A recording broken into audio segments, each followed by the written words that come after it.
All right. So, I was asking you a question before. Sorry, Monty. Do you know anything about Lightyear at all? I know that it's bombing. Yes. Yeah, it's not doing.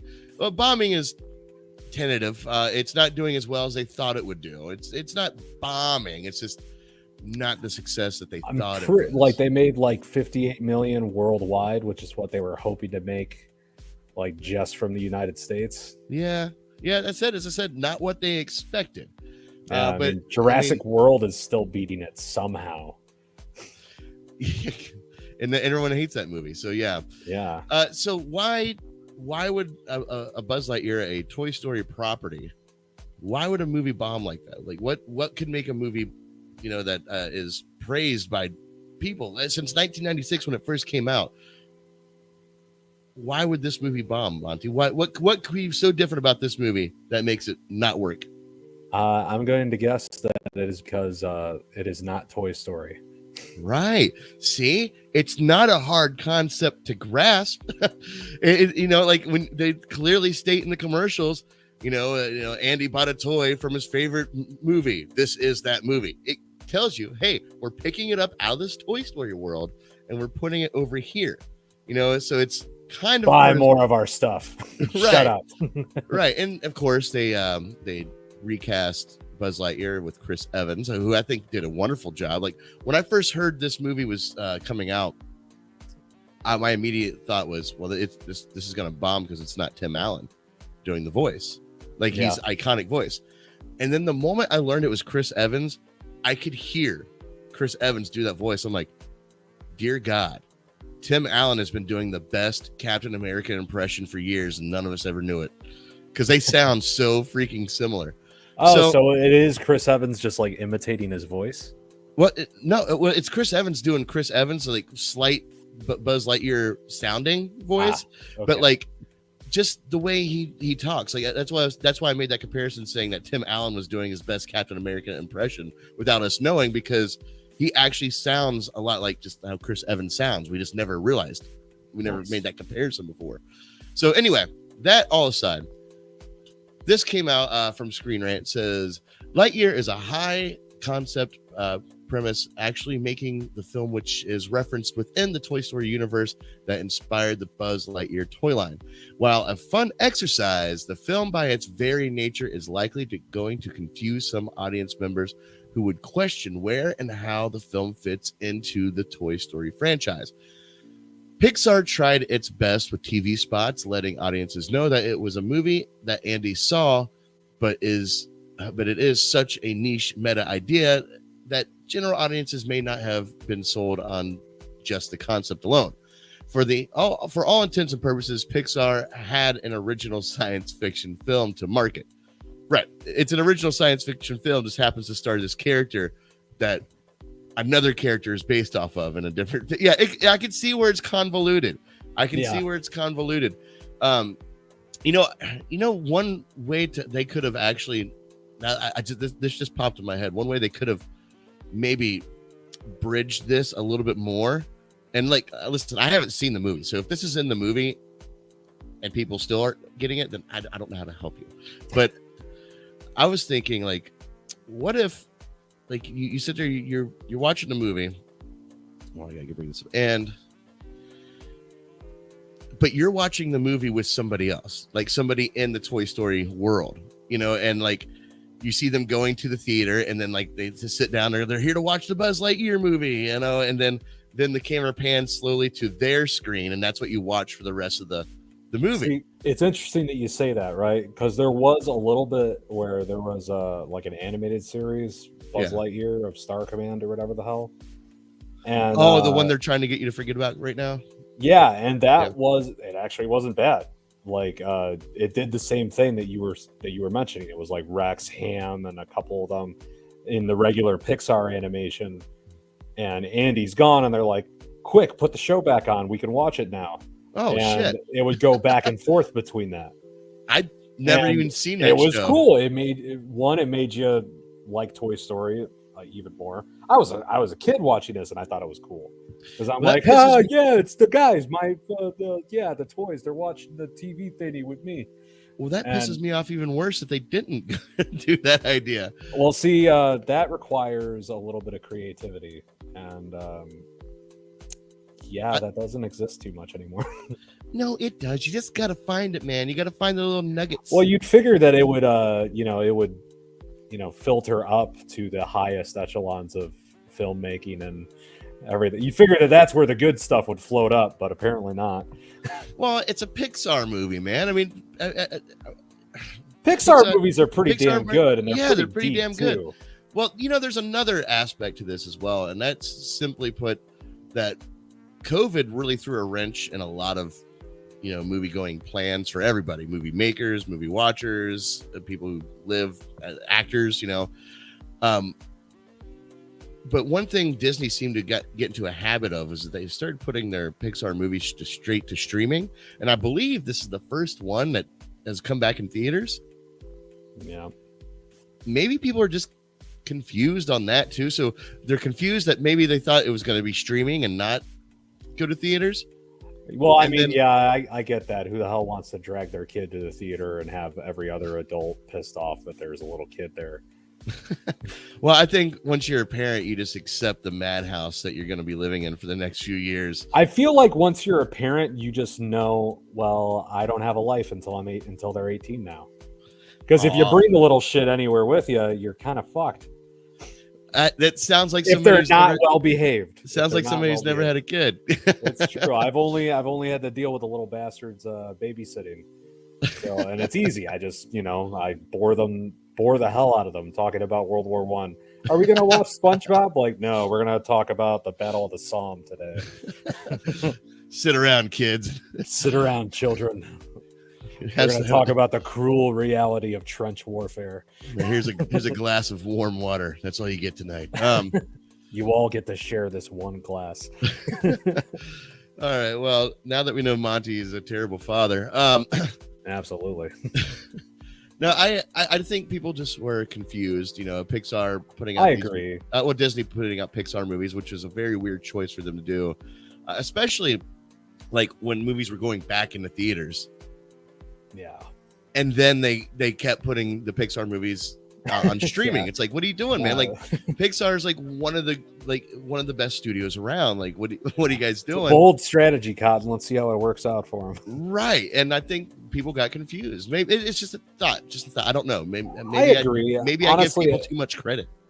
No, I mean, honestly, I think you're right. Yeah, like it was a weird business move and all, just not even thinking about the movies or the product or the product themselves.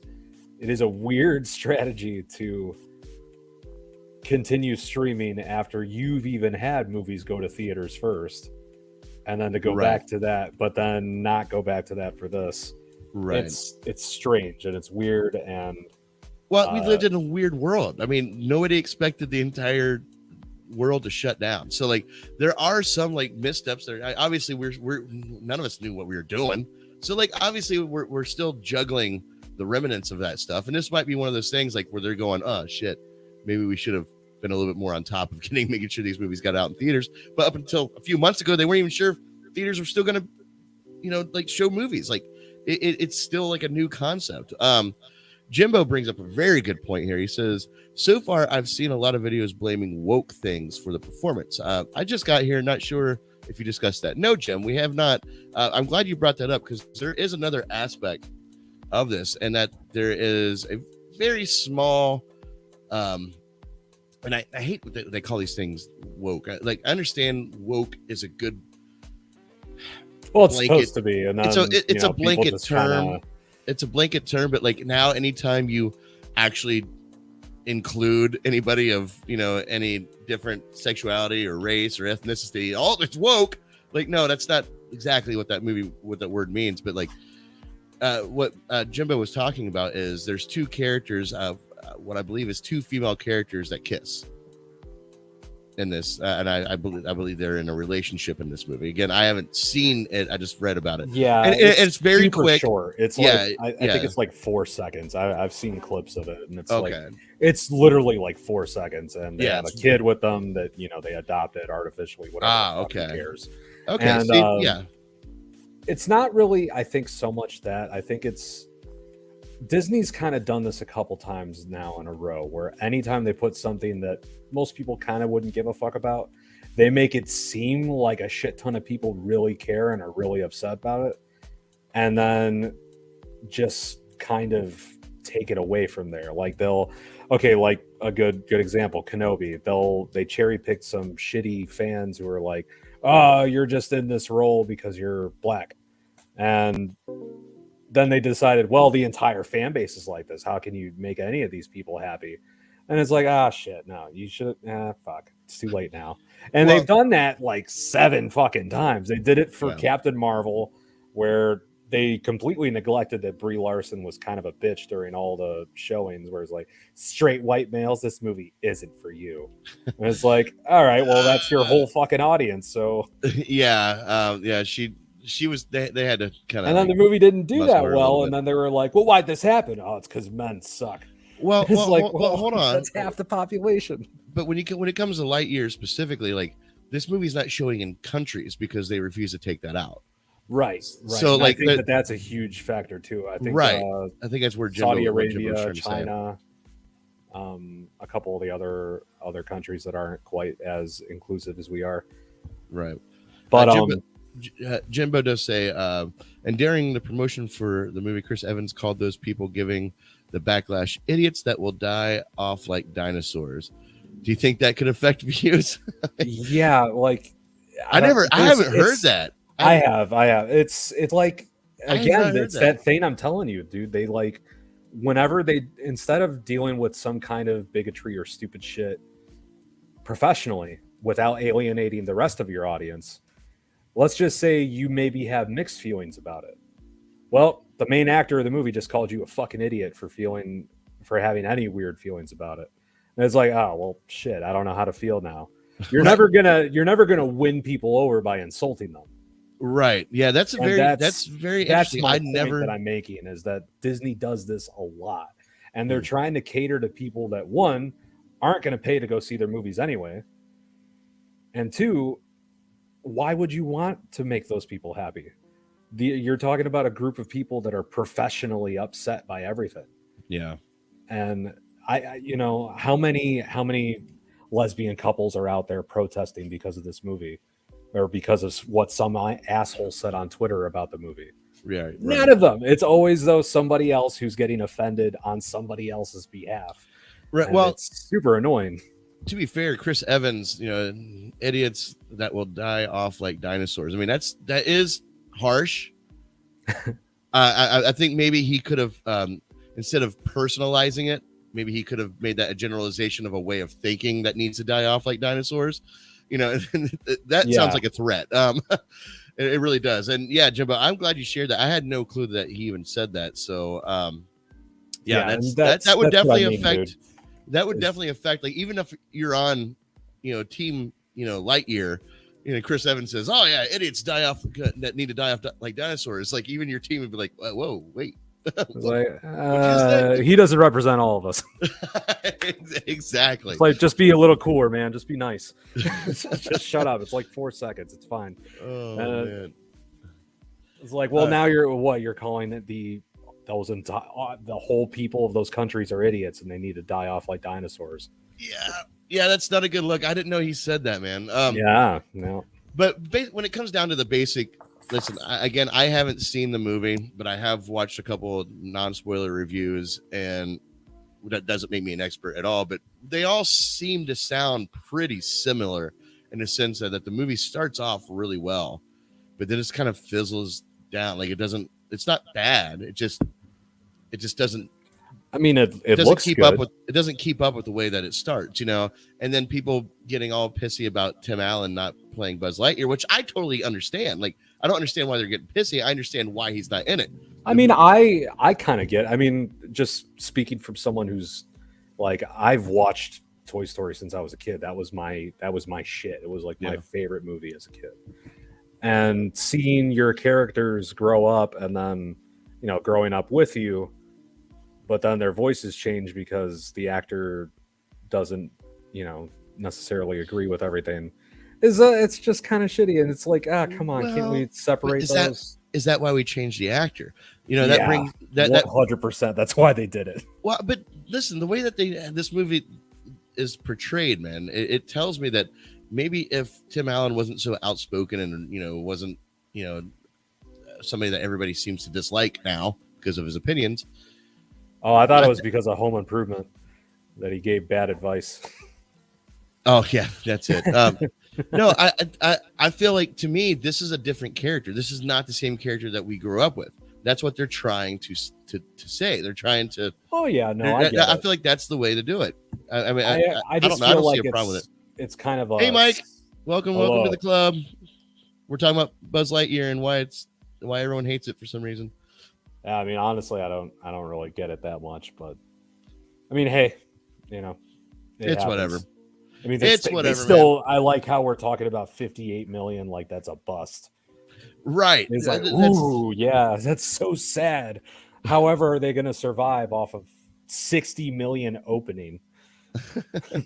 Right. In the movie, you know what? And again, I haven't seen the movie, but I do think this could be one of those movies that is a slow burn. You know, it doesn't start off the strongest, but like then it starts to go up. I mean, look at Everything Everywhere All at Once. Kind of did the same thing. I think the difference, though, is that this is a Pixar movie, and these movies usually hit theaters and then blow up immediately. And this is their weakest response they've had. Right. Well, but this is a family. I don't know. I'm curious to keep an eye on this and see how it plays out in the next, few weeks. True. Just to see if it actually decides to pick up or not, because it looks good, but I haven't seen it, so I can't really say it. Honestly, I hope it does go good, because I like I remember really liking the the Buzz Lightyear Star Command show when that was on, and the little movies that they had with it. I thought that shit was cool. Yeah, absolutely. And this is just it gave some backstory on Buzz Lightyear's character and who he thinks he is. Right, and I don't have any problem with them changing to Chris Evans, as long as it plays into the story narrative, and that's what this does. His fucking wings better glow in the dark. There's going to be something there's going to be. Yeah, I still have an original Buzz Lightyear toy. I really do. Let's see. I grew up with Buzz Lightyear too. I know we're 10 years different, so I was 13 when it came out, but I still like that shit. Yeah, and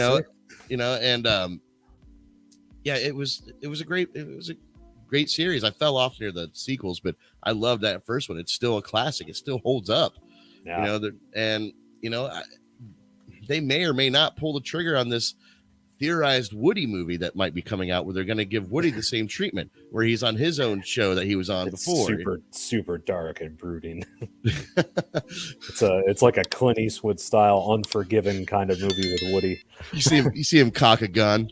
Who put this snake in my boot? Alec Baldwin's the bad guy. Oh no. Keep him away from guns. All right. Well, there you go. There's the Lightyear backlash. Why is this movie not doing well? It seems like Monty and I kind of look at this a little different. I'm a little bit more forgiving about this movie, but Monty's like, fuck no. Disney always claiming woke. So where do you guys land on why this movie's not succeeding? And do you think it has to do with Tim Allen not being in the role again? Maybe confusion of the franchise. People went in thinking they were getting a Toy Story movie and they weren't, but were, because it's kind of weird that way. Let us know in the comments below, or again, like I've said before, you can give us a call.